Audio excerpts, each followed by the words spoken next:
Welcome back to the TruGolf Academy. You've joined me, Jon Watts, today at Branston Golf and Country Club. Today's video is about how to get maximum backspin with your wedges. Stay tuned to find out more.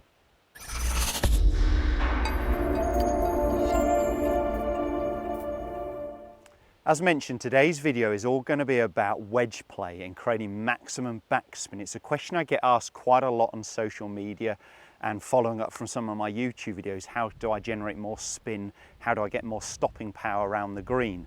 So I've got myself in maybe a slightly awkward position. I'm 35 yards away from the green.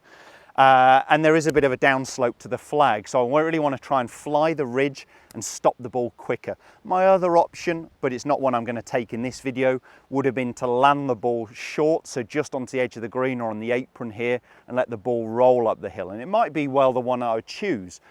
But this video, as I said, about backspin, I'm going to obviously be trying to fly the ball over that ridge and create some stopping power that we really want to. The other thing that's going to make this awkward is we're just going through a real heat wave and everywhere's getting brown and crispy and the greens are firming up. So this is the time where, you know, the backspin, we won't probably see that ball come backwards, but if we can just see that ball stop that little bit quicker so we can actually hold it on the green rather than rolling through and releasing.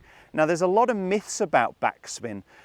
People still talking about hitting down to generate more spin, and that's absolute nonsense. I want to share with you the actual keys and what does really affect and create backspin. So a couple of things that I won't go on to too much, but having a half decent life, we've got lots of grass trapped around the ball where we can't get the ball cleanly, we will generate less backspin. So off a tighter lie, a fairway lie, we're going to generate more spin than we would do necessarily from the rough where we get that grass trapped between the club and the ball. Clean grooves, he says, and looking down at grooves that aren't actually clean enough, but cleaning the grooves between each shot, maybe wetting the towel, getting the tee peg in there, making sure you've got that. The ball type does affect it as well. If you're using a hard two-piece construction distance ball for the tee, it's not going to be as good round the green. They're the boring things, they're the simple things. Let's go on to perhaps the real in and out part of it here, the technicalities of what creates spin. As I said, I hear a lot that hitting down on the ball, and the downside with that is we're de-lofting the golf club. It looks like the ball spins more because the ball goes bounce, bounce, bounce. It takes longer for the spin to be applied, so it looks like it checks up eventually. And it's a good looking shot, but that doesn't mean it's creating more spin than the one that goes higher, creates more of a pitch mark, and actually stops that a little bit quicker. So without getting too deep into it, and I have talked a little bit about it before, it's something called D-plane. So D-plane is the difference between the angle of attack and the dynamic loft on your golf club. So I've got here a 58-degree wedge. So if I hit zero, not down, not up, so if I get that ball on about the level and I maintain 58 degrees aloft, then the difference between the angle of attack and the loft on the club is 58 degrees. That creates spin. The bigger the gap between them, the more spin we generate. So hitting down on it would only work if we can maintain loft. Whereas when most people are hitting down on it, they're de-lofting the golf club. So actually it doesn't increase the spin, it just lowers the launch angle. And there's more forward momentum initially, so it takes a little bit longer for the spin to be applied. But the bigger the difference between the loft and the angle of attack, the better. So for me, what I'm trying to do is minimize that angle of attack. I don't want to be hitting as far down. I want to try and get more of a sweeping action and maintain as much loft as we can. The other benefit of maintaining loft is we can generate more speed. So if I was hitting the ball lower, I wouldn't actually be able to hit it quite as hard as me being able to get more loft, more height. So if the energy is going more up, we can hit it a little harder.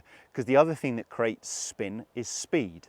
So the key points there, and I'll just recap them again. The difference between the angle of attack, whether we're hitting down on the ball, level, up on the ball, we probably won't be hitting up on it. But the difference between that and the loft on the club, the dynamic loft on the golf club, is what creates spin. The other thing that affects it is speed. So if I can maintain loft and generate speed, which is more difficult on shorter shots. If I was 50, 60, 70 yards back, it's going to be a little bit easier here. So what I'm going to be doing on this one is actually keeping the ball quite centered. I'm trying to get the feeling of allowing the club to catch up or pass my hands. I don't want to create forward shaft lean. So I want the club to catch up or pass my hands. And what you'll notice on the follow through when that happens is the club loft looks like it's pointing back towards me rather than a lower one where it's more held off here. So I want to feel like the club is actually passing my hands to really maintain the loft on the golf club.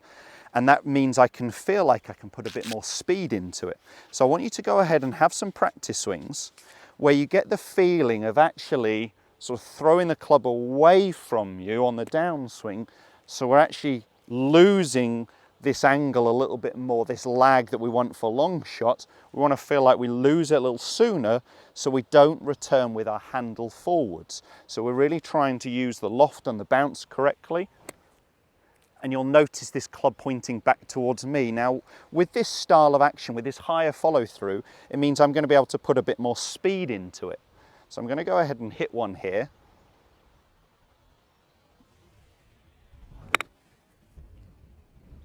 I really picked it off the surface.